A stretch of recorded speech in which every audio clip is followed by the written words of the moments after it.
Assalamu alaikum. So the Quran itself was actually revealed in different qira'at. Now, the qira'at themselves are only in a number of different words or a number of different ways of pronunciation, but the meaning is usually within that area.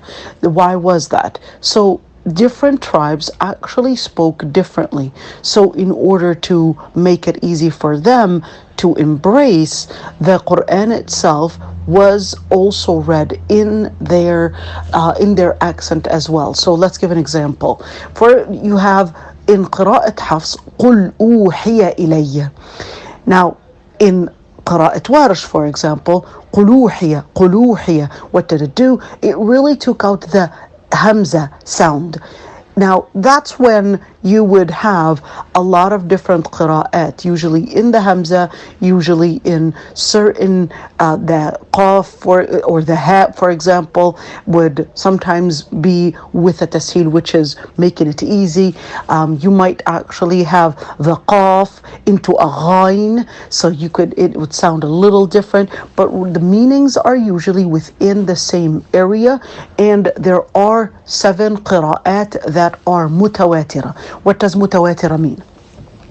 So 7 qira'at that were narrated by a group of different Sahaba that heard the Prophet ﷺ read in that qira'ah, and the group of different Sahaba actually read it upon a group of different tabi'een, a group of the second generation after the Sahaba, and so forth until it got to us. So we actually would have, right now living, we would have some reciters that only have 29 different people, 29 different people between them and the Prophet ﷺ. That's how near it was. So 29 different people.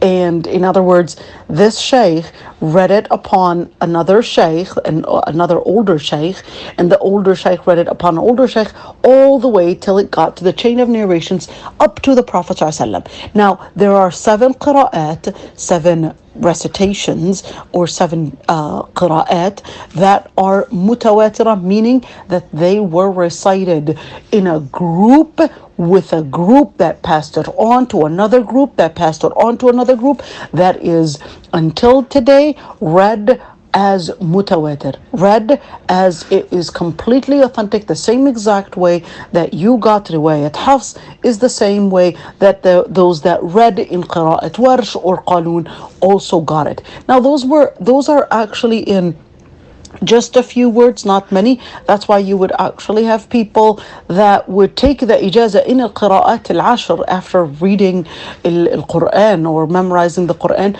They can take qira'at al-ashr in just a couple months and they'll be masters in it. So that's to answer the question. Assalamu alaikum.